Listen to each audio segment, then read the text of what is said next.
we live? No. No, as in the microphone. Oh yeah, yes. Thanks for getting me to check. So again, so your name and your association with Frome, please. So I'm Simon, and I'm operating a chocolate shop with a chocolatier, my daughter, in Frome. So my association is business. And do you feel safe living and working in Frome? I feel safe living and working in Frome. We've taken government precautions and abided by those, and the community generally has adhered to them, and it's been a good community spirit. So I do feel safe, yeah. So when I asked about safe, you immediately thought about COVID safety, did you? I did. One of the interesting things about asking a completely open-ended question like that is it reflects what's foremost in that person's mind, Sure. constituting danger. Yeah.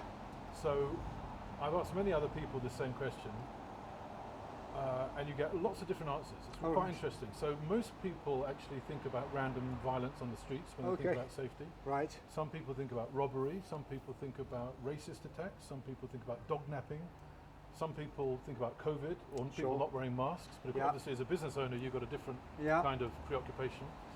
So now that I've given you that broader context of all the other different ways you could be unsafe, I'll repeat the question. Do you feel safe living in Salisbury? Or Frome. I'm sorry, I've been doing this in Salisbury. That's where I'm from. But I grew up around here. Thank you for that. I will rephrase the question. Do you, knowing all that now, or thinking the broader context of safety or danger, do you feel safe living in Frome? I feel safe living in Frome. I have no reason or think otherwise in terms of my personal safety, but that probably is gender related. I have a daughter and a wife and a son, and I tend to think that my daughter and wife think differently. So you probably get a different answer from them. But generally the community around here is safe. I mean, we do have the odd bit of violence, but I think it's circumstance, unfortunate, or environment. So is there anywhere in town that you would avoid in daylight or at night if you're alone? I don't think I would. I don't have that absolute depth of knowledge to work out where there are dangerous spots, but given my age, I'm quite happy to be tucked up in bed quite early in the day, in a 24-hour day. And I mean, you've got a daughter. Do you know is she concerned about going to certain places alone at night, or is that something that plays on her mind at all? No. Generally, we are very fortunate in the Frome area, where I believe, anyway, that it is safe in most areas, if not all areas.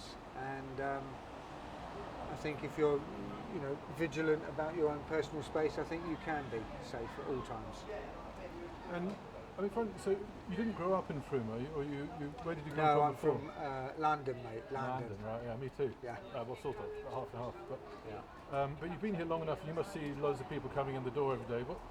What's your impression of if you had to do a kind of tribal map of Frome, what would it look like? In terms of this is different group. How would you group different types of people? Yeah, you've got. It is very very obvious to me that Frome is a haven for people looking to find a community, and Frome has that appeal. And I think you find people that are trying to find a fresh start as young couples, and alternative in terms of people working from their homes, and then you've got people that have lived in Frome all their lives that have seen change but are very happy generally with it, and everyone seems to be accepting. So it's difficult to put it finely, but I think that it's a very transient place, but a happy one. Great. Yeah. Thank you very much.